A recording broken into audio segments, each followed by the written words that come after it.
الحمد لله المنعم المحسن الديان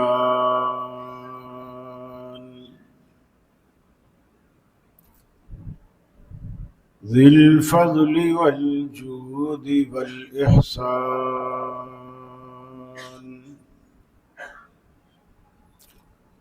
ذي الكرم والمغفرة والامتنان والصلاة والسلام على سيد الأنبياء خير الأنام وعلى آله وصحابه وأزواجه العظام وأتباعه وأحبابه ورفقائه البررة الكرام. أما بعد فأعوذ بالله من الشيطان الرجيم. بسم الله الرحمن الرحيم.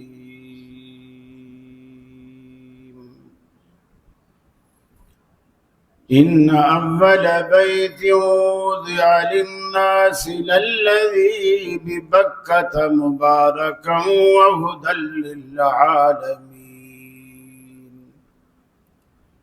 فيه آيات بينات مقام إبراهيم ومن دخله كان آمنا وللہ علی الناس حج البیت من استطاع الیہ سبیلا.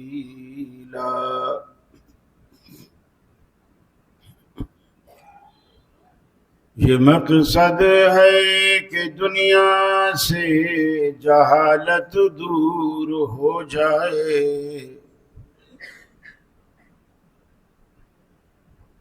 یہ مقصد ہے کہ دنیا سے جہالت دور ہو جائے، کلام اللہ سے مومن کا دل پر نور ہو جائے.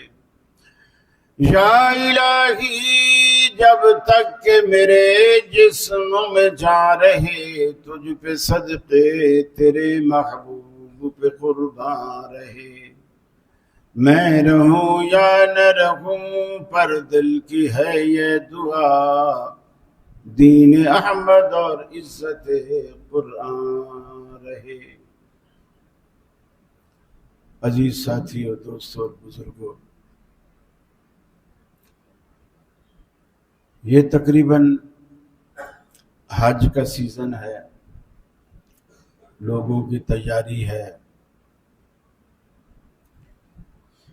اور بہت سارے لوگ جن پر حج فرض ہوتا ہے وہ حج نہیں کرتے، اس کو اہمیت نہیں دیتے. حالانکہ جس پر اللہ نے جس کو استطاعت دی ہے وہ زاد راہ رکھتا ہے، سفر کا خرچ رکھتا ہے، اس پر زندگی میں ایک مرتبہ حج فرض ہے، اور اسی طرح فرض ہے جس طرح نماز فرض ہے، جس طرح روزہ فرض ہے، جس طرح زکوٰۃ فرض ہے، حج بھی اسی طرح فرض ہے. لیکن بہت سارے لوگ اس کی اہمیت سے بھی ناواقف ہیں، اور اس کی ضرورت سے ناواقف ہیں، اس کی فرضیت سے ناواقف ہیں، اس کی فضیلت سے ناواقف. میں چاہتا ہوں کہ 2-3 جمعے اس حوالے سے آپ کے گوش گزار کیے جائیں، تاکہ اسلام کا یہ جو ایک چوتھا اور 5واں رکن ہے حج، اس کی بھی اہمیت آپ کی نظر میں اسی طرح اجاگر ہو جس طرح دیگر ارکان کی ہے. پہلی بات یہ ہے کہ حج فرض،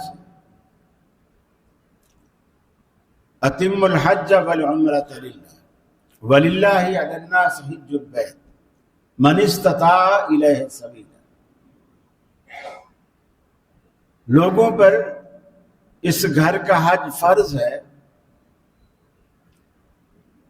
جو بھی اس میں استطاعت رکھتا ہے۔ استطاعت کا مطلب کیا ہے؟ استطاعت کا مطلب یہ ہے کہ آپ کے پاس زاد راہ موجود ہو، ٹکٹ کے پیسے ہوں، پیچھے اگر گھر کے کچھ افراد موجود ہیں تو ان کو بھی خرچہ پانی دے کے جانے کی صلاحیت ہو، وہاں ہوٹل میں رہنے کی صلاحیت ہو، اور وہاں جو اتنا عرصہ رہیں گے اور کھانے پینے کی ضرورت پیش آئے گی وہ رقم بھی آپ کے پاس موجود ہو، آپ پر حج فرض ہے۔ استطاعت اسی کو کہتے ہیں۔ زندگی میں ایک مرتبہ حج فرض، باقی جتنا بھی کریں گے وہ نفل ہے۔ ایک مرتبہ فرض۔ اللہ تعالیٰ نے اس میں اپنی قدرت کے کئی عجائبات رکھے، شاہکار ہیں اللہ کی قدرت کے۔ مقام ابراہیم ہے، خود بیت اللہ ہے، بیت اللہ کے جو دروازہ ہے اس کی نیچے کی جو دہلیز ہے، اس دہلیز سے لے کر حجر اسود تک، یعنی آپ کا رخ جب بیت اللہ کے دروازے کی طرف ہوگا تو حجر اسود بائیں طرف آپ کو پڑے گا، تو دہلیز سے حجر اسود تک یہ جو بیچ کی جتنی دیوار ہے اسے ملتزم کہتے ہیں۔ ملتزم اس لیے کہتے ہیں، اس ملتزم کا مطلب ہوتا ہے التزام کرنے کی جگہ، یعنی چمٹنے کی جگہ، چپکنے کی جگہ۔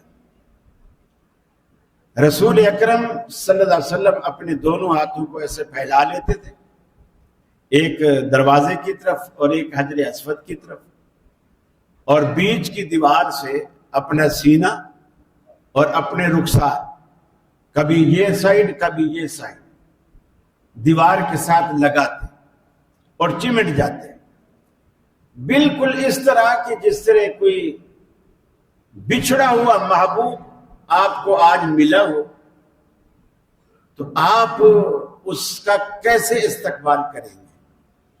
وہ انداز، ہاتھ پھیلا لیتے، ہاتھ اس لیے پھیلاتے، ایک تو یہ جپھی ڈالنے کا انداز ہے، اور دوسرا ہاتھ اگر پھیلائیں گے نہیں تو سینہ آگے دیوار سے لگ نہیں سکے گا۔ ہاتھ پھیلانے کی حکمت یہ بھی تھی کہ بیچ میں سینے کے اور دیوار کے درمیان کوئی چیز رکاوٹ نہ بنے، تاکہ یہ اچھی طرح ٹچ ہو جائے بیت اللہ کی دیوار کے ساتھ۔ پھر آپ نے فرمایا یہ ایک ایسی جگہ ہے، بندہ اللہ سے جو بھی مانگتا ہے اس جگہ پر، جو بھی مانگتا ہے، یستجاب فی، اللہ یہاں اس جگہ اس کی دعا کو قبول کرتا ہے۔ بجائے اس کے کہ آپ وہاں جا کے خریداری میں، شاپنگ میں، مارکیٹوں میں وقت ضائع کریں۔ مارکیٹیں یہاں بھی ہیں، پہلے کسی زمانے میں وہاں چیزیں سستی ہوتی ہوں گی، جب ریال 3 روپے 4 روپے 5 روپے، پھر میں 96 میں گیا تھا جب 10 روپے کا ریال، جب چیزیں کچھ سستی ہوتی تھی۔ اب آپ کو چیزیں یہاں سے بھی مہنگی ملتی ہیں، اس لیے مارکیٹوں میں وقت ضائع کرنا بیکار ہے۔ آپ جس مقصد کے لیے پیسہ لگا کے گئے وہ مقصد آپ حاصل کریں، اس مقصد کو پائیں۔ آپ نے فرمایا اگر کوئی بندہ حج کرتا ہے، چاہے وہ مرد ہو چاہے وہ عورت، اور وہ حج مبرور کرتا ہے۔ حج مبرور کوئی حج کی اقسام میں سے کوئی قسم نہیں ہے، ہر حج حج مبرور ہو سکتا ہے، یہ آپ پر منحصر ہے۔ حج مبرور وہ ہوتا ہے جو نیکیوں سے بھرپور ہو، گناہوں سے خالی۔ وہاں جا کر آپ گناہ نہ کریں، کسی کی تکلیف کا باعث نہ بنے، اذیت کا باعث نہ بنے، کسی کی جیب نہ کاٹیں، کسی کی گری پڑی چیز ہے تو چھوڑ دیں، نظر انداز کریں، آپ نہ اٹھائیں۔ اور بھی بہت سارے گناہ جو وہاں جا کر بھی لوگ باز نہیں آتے۔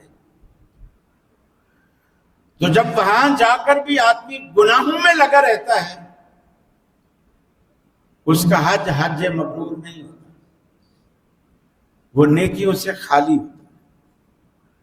جب نیکیوں سے خالی ہوتا ہے تو وہ حج وہ کام بھی نہیں کر پاتا جو اللہ نے حج کے اندر فائدہ رکھا ہے۔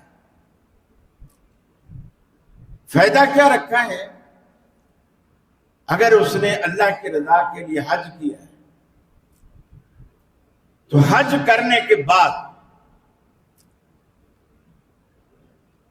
اس کی زندگی گناہوں سے ایسے پاک اور صاف ہو جاتی ہے جیسے وہ گناہوں سے پاک صاف اس دن تھا جس دن اس کی ماں نے اسے جنا تھا، یعنی جس دن وہ پیدا ہوا تھا اس کے دامن میں کوئی گناہ نہیں تھا، کوئی داغ دھبا نہیں تھا۔ حج کرنے کے بعد وہ گناہوں سے ایسے پاک صاف ہو جاتا، گویا وہ رب کو راضی کر دیتا۔ اکثر لوگ یہ بھی سوال کرتے ہیں کہ مجھے کیسے پتا چلے میرا حج اللہ نے قبول کر لیا نہیں قبول کیا؟ آسان، یہ معاملہ بالکل آسان کہ آپ اگر حج سے پہلی زندگی میں اور حج کے بعد کی زندگی میں تبدیلی محسوس کرتے ہیں اور اچھی تبدیلی محسوس کرتے ہیں تو آپ کا حج حج مبرور ہے اور حج مقبول ہے۔ یہ حج اللہ نے آپ کا قبول کر لیا۔ مثلا کوئی جھوٹ بولنے کی عادت تھی، حج کے بعد آپ نے چھوڑ دی۔ آپ دکاندار تھے، کن تولتے تھے، حج کے بعد آپ نے توبہ کر لی، چھوڑ دی۔ کسی چیز میں ملاوٹ کرتے تھے، حج کے بعد آپ نے چھوڑ دی۔ آپ داڑھی منڈاتے تھے، حج کے بعد آپ نے توبہ کر لی، داڑھی رکھا۔ آپ حج سے پہلے نماز بھی پڑھتے تھے، حج کے بعد اب آپ پانچوں ٹائم اذان ہوتے ہی مسجد میں آ جاتے ہیں۔ حج سے پہلے آپ رمضان کے روزے، فرض روزے بھی نہیں رکھتے تھے، اب یہ ہے کہ آپ فرض کے ساتھ ساتھ نفلی روزوں کا بھی اہتمام کرنے لگ گئے ہیں۔ یہ ساری علامتیں ایسی ہیں جو یہ دلیل ہے اس بات کی کہ اللہ نے آپ کے حج کو قبول کر لیا اور اس نے آپ کو اپنے لیے چن لیا کہ یہ بندہ میری دوستی کے لائق ہے، اس لیے وہ آپ سے ایسے کام اب کروا رہا ہے جس سے وہ راضی ہے اور ایسے کاموں سے آپ کو بچا رہا ہے جس سے وہ ناراض ہوتا ہے۔ تو آپ کوشش کریں، اللہ نے اگر آپ کو استطاعت دی، اور یہ بھی یاد رکھیں اگر بندے کو استطاعت ہو اور وہ کسی کو حج بدل کے طور پر بھیج دے، وہ حج بدل نہیں ہوتا، یہ ذہن میں رکھیں۔ حج بدل صرف اس بندے کی طرف سے ہوتا ہے جو استطاعت رکھتا ہے لیکن جا نہیں سکتا، معذور ہے، کوئی اور عذر ہے، اس کو چلنے پھرنے سے قاصر ہے، اس کو فالج ہے، اور کوئی ایسی پریشانی ہے جس سے وہ حج کر نہیں سکتا، حج فرض ہے۔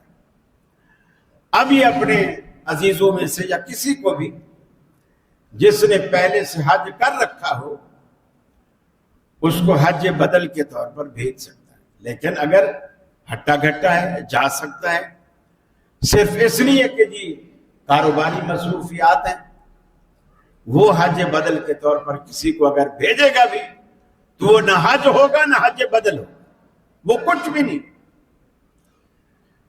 یہ بالکل اس کو آپ سادہ سا مثال یوں سمجھیے، آپ کا بھائی ہے، کراچی میں رہتا ہے، کریم آباد میں رہتا ہے، ناظم آباد میں رہتا ہے، گلشن اقبال میں رہتا ہے، اس کے بیٹے کی شادی، اس نے آپ کو نہ صرف یہ کہ دعوت نامہ بھیجا، پھر فون کیا، پھر خود آیا، آپ کو یاد دہانی کرا کے گیا کہ بھائی بھول نہیں جانا، کل آپ کے بھتیجے کی شادی ہے۔ لیکن جب نکاح ہوا اگلے دن آپ نے کچھ تحفے تحائف دے کر اپنے ملازم کو، نوکر کو بھیج دیا۔ میرا خیال ہے ذرا سی بھی اگر اس بھائی کے اندر حمیت اور غیرت ہوگی نا، وہ اس نوکر کو انہی تحفوں کے ساتھ واپس بھیجے گا کہ میں نے یہ تحفے تحائف کے لیے بھائی کو دعوت دی تھی، اس کو پاس فرصت نہیں ہے، ٹائم نہیں ہے، کاروبار اتنا ماشاءاللہ پھیل گیا ہے اس کا کہ وہ رشتے ناتے بھی بھول گیا ہے، رشتے ناتوں کی ذمہ داریوں کو بھی بھول گیا ہے۔ ٹھیک ہے، لے جائیے، انہی کو دے دیں۔ اللہ تعالی دنیا میں سب سے زیادہ حق رکھتا ہے کہ آپ سب سے پہلے اس کا حق ادا کریں۔ یہ اللہ کا سب سے پہلا حق ہے۔ فرمایا ان اول بیت وضع للناس للذی ببکۃ مبارکا، دنیا میں اس سرزمین پر اللہ رب العالمین کا سب سے پہلا گھر جو اللہ نے قائم کیا، جو لوگوں کے لیے قائم کیا گیا، مکہ شہر کے اندر بابرکت گھر، وہ مسجد حرام ہے، بیت اللہ ہے، جس کی تعمیر رب العالمین نے سیدنا ابراہیم علیہ السلام اور ان کے لگتے جگر حضرت اسماعیل علیہ السلام سے کرائی۔ قرآن کہتا ہے وَإِذْ يَرْفَعُ إِبْرَاهِيمُ الْقَوَاعِدَ مِنَ الْبَيْتِ وَإِسْمَاعِيلُ، وہ لمحہ یاد کرو جب حضرت ابراہیم علیہ السلام بیت اللہ کی بنیادیں کھڑی کر رہے تھے، اور اسماعیل علیہ السلام بھی ان کی ہیلپ میں لگے ہوئے تھے۔ جب گھر کی تعمیر پوری کر دی، چھت تک مکمل کر دیا، رب العالمین سے مزدوری کے طور پر دعا کیا مانگی؟ اے الہ العالمین، میں نے تیرا گھر تو تعمیر کر دیا، میری یہ بھی دعا ہے میری اولادوں میں سے، مسلمانوں میں سے سب کے دلوں میں اس کی محبت پیدا کر دے، اس کی طرف کھینچے چلے آئے۔ یہ بھی میں دعا کرتا ہوں کہ اس شہر کو امن کا گہوارہ بنا، رب اجعل هذا البلد آمنا، اے الہ العالمین اس گھر کو امن والا بنا دے، سکون والا بنا دے۔ ابراہیم علیہ السلام کی دعاؤں کا نتیجہ ہے کہ آج بھی اس شہر میں الحمدللہ امن ہے۔ آپ بس سے اترے، ابھی ہوٹل نہیں ملا، آپ نے فٹ پاتھ پر سڑک کے کنارے اپنا بیگ رکھ دیا، احرام کی حالت میں سب سے پہلے آپ عمرہ کرنے چلے گئے، 1.5-2 گھنٹے لگا کر بھی آپ آئیں گے نا، واپس آئیں گے آپ کا بیگ وہی فٹ پاتھ پہ رکھا ہوا. اور ایسا آپ پاکستان میں کر کے دیکھیں. بیگ کیا آپ سائیکل نہیں چھوڑ کے جا سکتے بغیر تالے کے. تالا بھی ہو تو لوگ وہ بھی توڑ لیتے ہیں. ابراہیم علیہ السلام کی دعا کا نتیجہ ہے. اور پھر اللہ نے جو اسلامی قوانین نازل کیے ہیں امن قائم کرنے میں، ان کا بھی بڑا اہم کردار ہے. چور کے ہاتھ کاٹے جائیں تو جو باقی چور ہوتے ہیں وہ ڈرتے ہیں، یار اس کا بھی ہاتھ کاٹا گیا، اگر میں بھی پکڑا جاؤں گا تو میں بھی ٹوٹا ہو جاؤں گا، میرا بھی ہاتھ کاٹا جائے.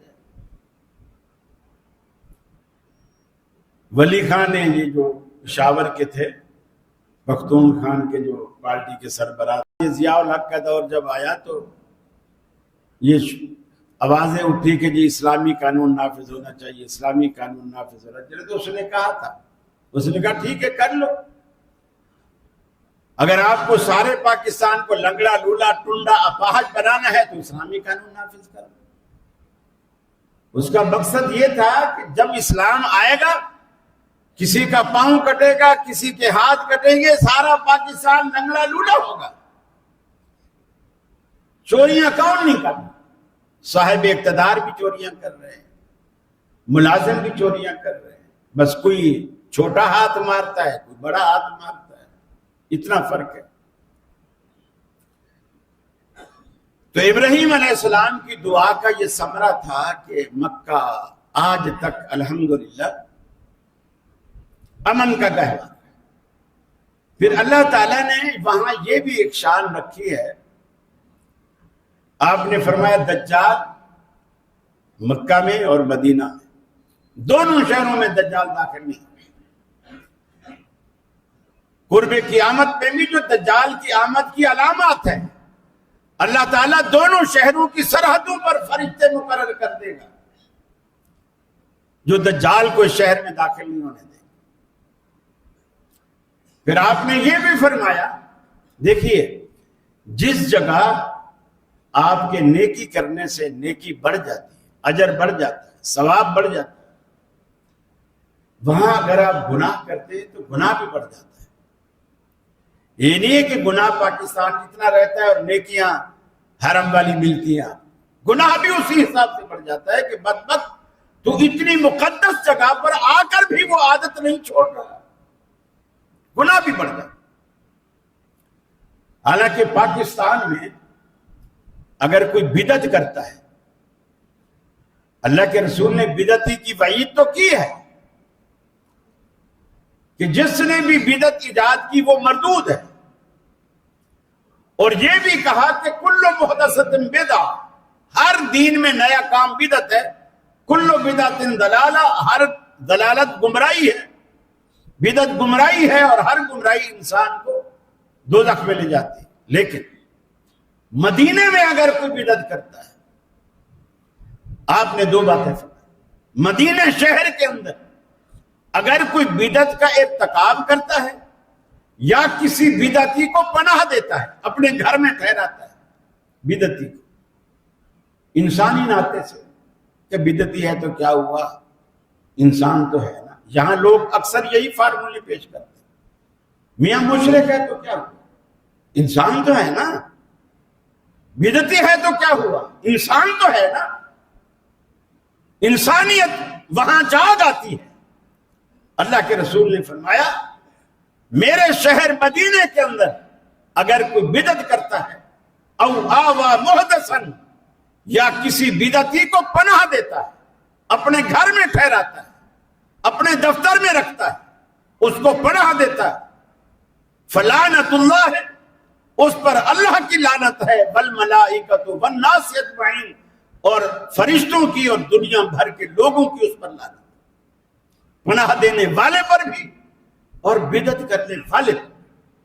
لہذا جس جگہ پر اجر بڑھتے ہیں، مثلا بیت اللہ، یہاں آپ ایک نماز پڑھتے ہیں، اللہ تعالیٰ قرآن مجید میں کہتا ہے من جاء بالحسنۃ فلہ عشر امثالہ. ایک نماز پڑھتا ہے تو کم سے کم ہم اسے 10 نیکیاں ایک نیکی کے بدلے دیتے ہیں. لیکن اگر بیت اللہ میں پڑھتا ہے اللہ تعالیٰ اس کو 1,00,000 نماز کے برابر ثواب دیتا ہے ایک نماز کا، اور اگر مسجد نبوی میں پڑھتا ہے تو 1,000 کا، اور اگر بیت المقدس میں پڑھتا ہے تو 500 کا۔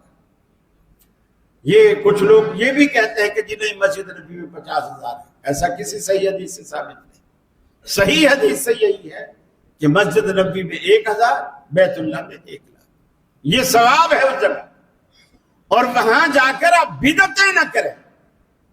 پاکستانی چھپتے پھر رہے ہوتے ہیں کہ موقع لگے جالی کو چوم لینے کا، کم از کم ہاتھ لگا کے ہاتھ چہرے پہ، ان جالیوں میں کچھ نہیں رکھا،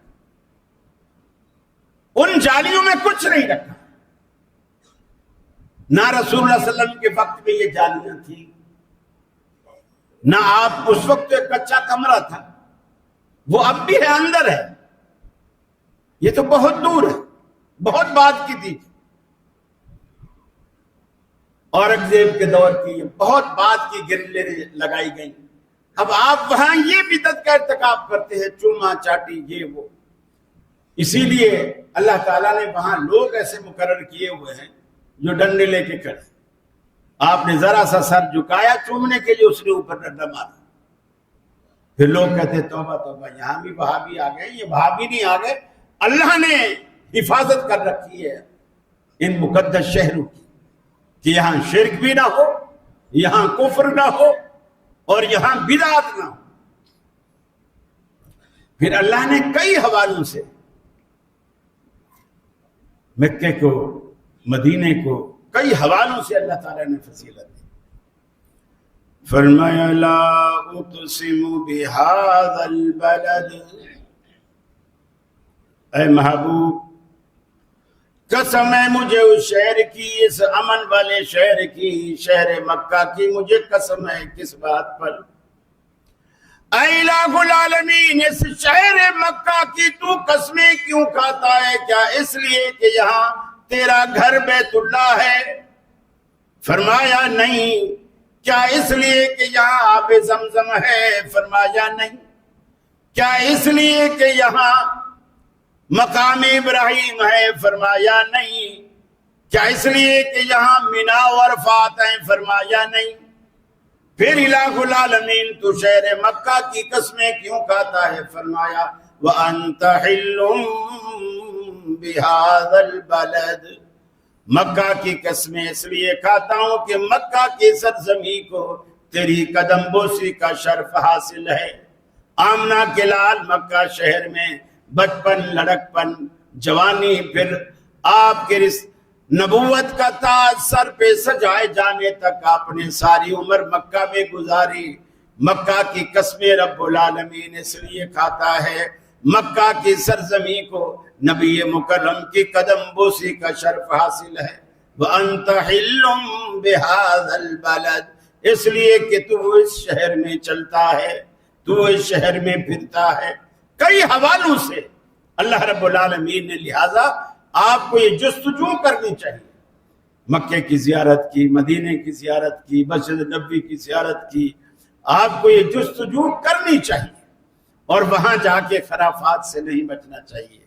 پہلے سے علماء سے، موحدین سے یہ پوچھ کے جانا چاہیے کہ میں وہاں جاؤں دعا کون سی کروں، دعا کون سی کروں۔ بعض لوگ وہاں مدینے میں بیٹھ کر دعائیں مانگ رہے تھے، یا اللہ مجھے اس در کا کتا بنا۔ اب تو نے لاکھوں روپے بھر کے یہاں آیا ہے یہ دعا کرنے کے لیے کہ تو یہاں سے کتا بن کے واپس جائے؟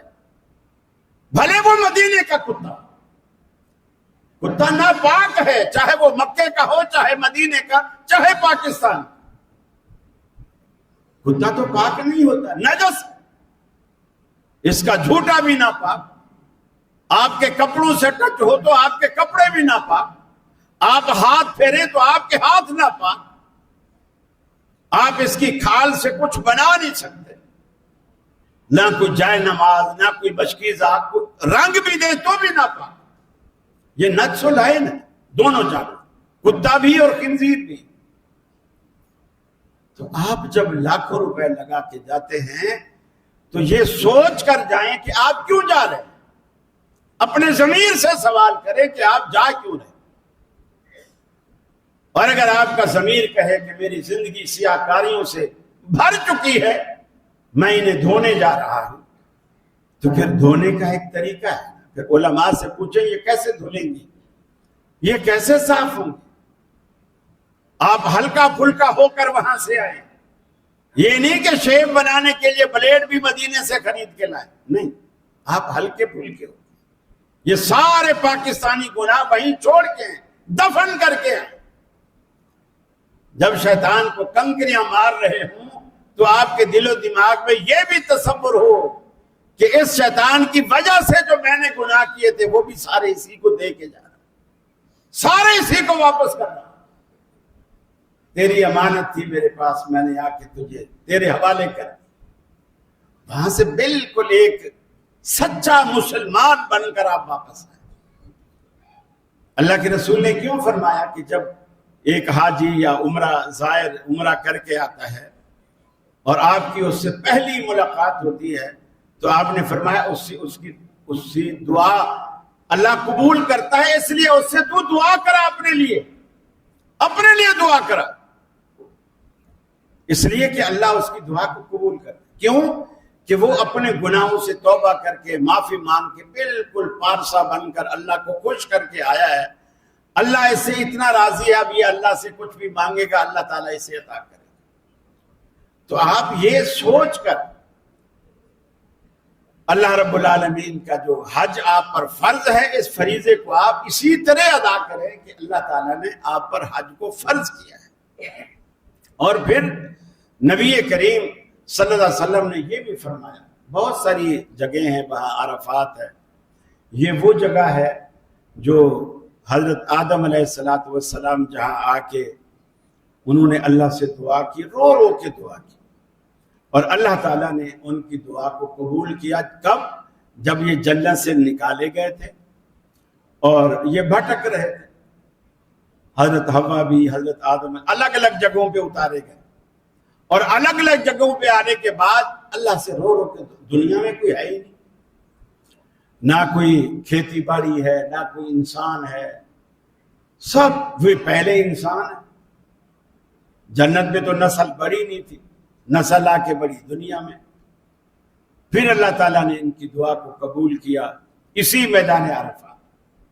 تو آج بھی اللہ تعالیٰ اسی میدان کو قبولیت کی جگہ بنائے ہوئے ہے. جب حاجی حدیث میں آتا ہے، جب حاجی سچے دل سے، اس کے دل میں شرک نہ، بدعت، یہ جو ہم بار بار شرک اور بدعت کہتے ہیں، یہ ایسا زہر ہے جو آپ کی نمازوں کو، روزوں کو، حج کو، عمرے کو، زکوٰۃ کو، صدقات کو، خیرات کو، دعاؤں کو، ہر چیز کو برباد کر دیتے. یہ دونوں ایسے زہر، ایک شرک اور ایک بدعت. میں نے پچھلے جمعہ آپ سے عرض کیا تھا کہ امام ابن جوزی رحمۃ اللہ علیہ فرماتے ہیں کہ شیطان سب سے پہلے 2 حربیں استعمال کرتا ہے. اگر اس میں کامیاب ہو جاتا ہے اچھی بات، پھر اسے کسی نیکی سے نہیں روکتا. پہلا داؤ لگاتا ہے کہ یہ شرک پر آ جائے. جب اس سے شرک کرا لیتا ہے پھر نہ اس کو نماز سے روکتا ہے، نہ روزے سے روکتا ہے، نہ حج سے. اب کہتا ہے بیٹا کرے جا، کیونکہ اب تجھے اس کا اجر ملنا نہیں ہے. میں نے تیری گاڑی کا رخ ایسا بدل دیا ہے کہ یہ کبھی جنت کے دروازے پر جا ہی نہیں سکتی. تجھے روکنے کا کوئی فائدہ نہیں. اور دوسرا بدعت، اسے اگر شرک پر نہیں آتا تو بدعت پہ لگا دیتا ہے کہ یہ اب کرے جا، بڑا اچھا کام ہے. ایسے مولوی خواب کا کہتے ہیں کھانے پہ قرآن نہ پڑھو، فلاں جگہ قرآن نہ پڑھو، قبر پہ اذان نہ دو. بھلا یہ کوئی برے کام ہے؟ اذان دینا تو اچھی بات ہے. کھانے پر قرآن پڑھ لیا تو برکت ہی ہوگی نا. یہ تو مولوی خام خواہ روک رہے ہیں. بس اس کو بدعت پہ لگا دیتا ہے. اب بدعت پہ لگانے کے بعد اسے کسی نیکی سے نہیں روکتا. اسے کہتا ہے جو مرضی کر، اب تیری یہ گاڑی جنت کے دروازے پر جا ہی نہیں سکتی، اس لیے کہ میں نے پٹری کا رخ ہی چینج کر دیا. شرک اور بدعت یہ دونوں ایسی چیزیں ہیں جب شیطان اس پر لگا دیتا ہے پھر نیکی سے نہیں روکتا. اور یہ بھی چیز میں آپ کو بتا دوں، یہ جو اکثر لوگ سوال کرتے ہیں کہ میاں اہل حدیثوں کی توحید ٹھیک ہے، سنت کے مطابق زندگی، پھر یہ عمل کیوں کم کرتے ہیں؟ عمل کیوں کم کرتے ہیں؟ وتر پڑھیں گے تو ایک، نماز پڑھیں گے تو فرض پڑھ کے بھاگ جائیں گے، سنتے یہ نہیں پڑھیں گے. یعنی سب سے شارٹ کٹ کم ترین عمل اہل حدیثوں کے پاس.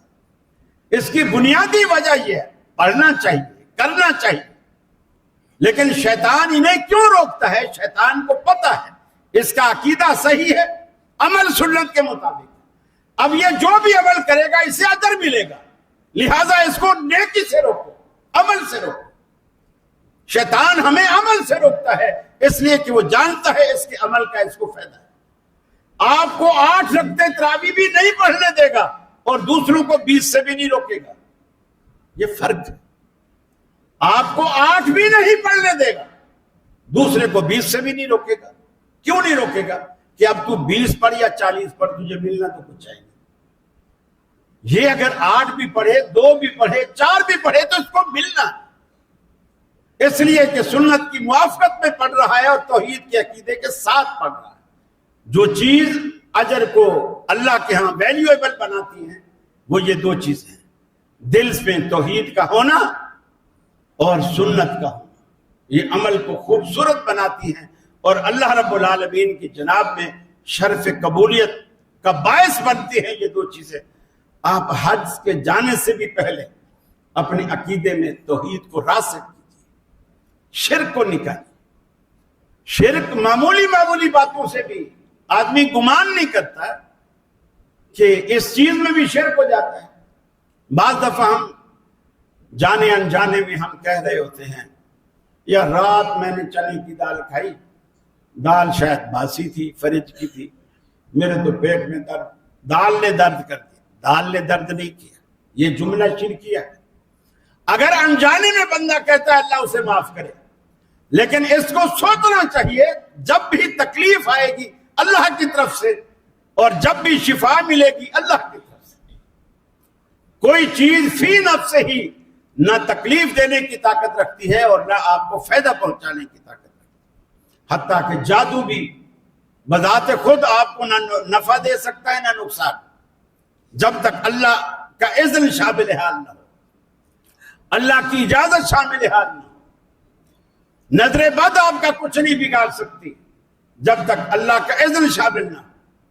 اسی لیے اللہ کے رسول نے مسلمان کو مختلف موقعوں پر دعائیں بتلائی تاکہ آپ اس طرح کے شیطان کے ہتھ کنڈوں سے خود کو محفوظ کر سکیں. جب آپ اللہ کا نام لے لیتے ہیں تو اللہ کا نام اس چیز کے اندر چھپے شر کو نکال دیتا ہے اور اس چیز کے اندر چھپی خیر کو آپ کے لیے واضح کر دیتا ہے. یہ اللہ کے نام میں یہ برکت ہے. اسی لیے مسلمان کو حکم ہے کسی بھی اچھے کام کے کرنے سے پہلے بسم اللہ پڑھو.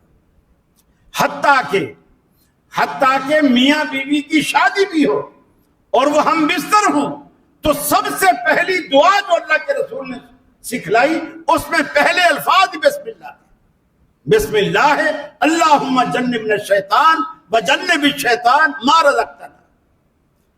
اس کے اثرات اولادوں پر پڑتے ہیں اس لیے کہ وہ اولاد شیطانی اثرات سے محفوظ ہوتی ہے. لوگ جانتے نہیں، شادی ہوئی جانوروں کی طرح لگ گئے، بچے بھی پیدا ہو گئے. ایک بچہ بھی مسلمان نہیں ہوتا، ایک بچہ بھی بے دین ملحد مسلمانوں کے گھر میں پیدا ہو کر بھی بے دین ہوتا ہے. اس لیے کہ اس کی بیس میں، اس کے بیج میں، اس کی کھاد میں اسلام نام کی کوئی چیز ہے ہی نہیں. وہ بنتا ہی شیطانی کھاد سے ہے تو اس میں اسلام کا رنگ کہاں سے آئے؟ مسلمان بچوں کو جب آپ یہ یاد کراتے ہو نا، بیٹا نام لسٹ بنا لے کس کس کے کارڈ بھیجنے ہیں، بیٹا ہال بک کرا لیا کہ نہیں، بیٹا وہ کھانے پکوانے والے پکوان کو کہہ دیا کہ نہیں. یہ جہاں آپ سارے اہتمام کرتے ہیں وہاں آپ بچوں سے یہ بھی کہیں بیٹا آپ نے یہ دعا یاد کر لی کہ نہیں. اگر ابا کو شرم آتی ہے تو کم از کم مولویوں سے دوستی کر لو، نماز کے بعد بیٹھ کر کسی بھی خطیب سے، کسی بھی عالم سے آپ یہ. بلکہ میں یہ سمجھتا ہوں کہ جتنی بھی اہل حدیث مساجد ہیں ہر مسجد والے کو اس طرح کی یا تنظیموں کو اس طرح کی دعائیں، نکاح کے کچھ مسائل، شادی کے کچھ مسائل، ولیمے کی کچھ سنتیں، 1 2 4 ور کی ایک پمفلٹ بنا لینا چاہیے.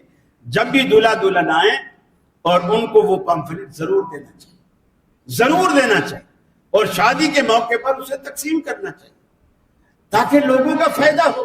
یہ ہیں کام کرنے کے جو کرنے چاہیے. میرے بھائی، آپ اگر اللہ نے آپ پر حج فرض کیا ہے، اس حرص سے جذبے سے جائیں کہ اللہ میری زندگی میں انقلاب پیدا کر، میری شیطانی زندگی کو رحمانی، اپنی رحمت پہ لے کر ایک رحمانی طرز کی زندگی بنا دیں. یہ آپ جذبہ لے کر آئیں. مسجد میں اس جذبے سے آئے ہیں، رمضان میں اس جذبے سے داخل ہوں، اعتکاف اس جذبے سے بیٹھے ہیں. سب کچھ آپ، مجھے تو پتہ چلا کہ لوگ یہاں اعتکاف بیٹھتے ہیں، نسوار تک نہیں چھوڑتے. وہ مغرب کے بعد مسجد میں، وہ نسوار بھی مسجد میں رکھتے ہیں.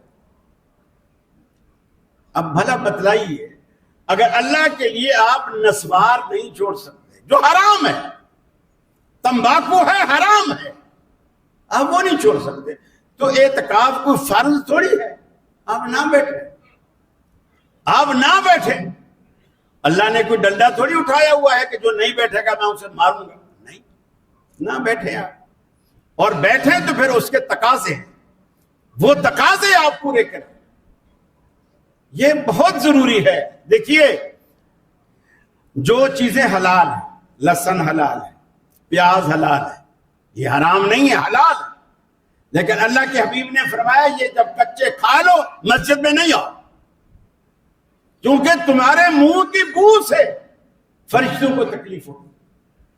کچے پیاز، کچا لہسن، یا اس طرح کی اور بھی کوئی چیز ہو بو والی، جیسے بولی، اگر ایسی چیز جو منہ میں بو پیدا کرتی ہے، فرمایا کچی کھا کے مسجد میں نہ آؤ.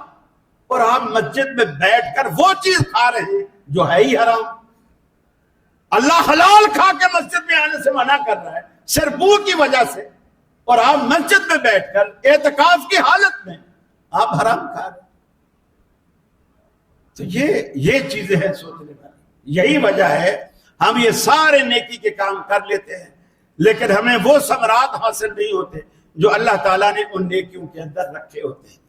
میرے بھائی، ان ثمرات کو حاصل کریں تاکہ ہماری زندگی میں انقلاب آئے، ہماری زندگی میں تبدیلی آئے، ہم شیطانی پارٹی کی بجائے رحمانی پارٹی بن جائیں، اللہ کو خوش کرنے والے بن جائیں. اللہ سے دعا ہے اللہ تعالیٰ مجھے بھی اور آپ کو بھی عمل کرنے کی توفیق عطا فرمائے. اور آخری اب جو آنے والا جمعہ ہے جو 10 اپریل کا غالباً پڑے گا، یہ میرا جمعہ انشاءاللہ ملتان میں ہے. اگلا جمعہ انشاءاللہ یہاں آپ کے ہاں محترم کامران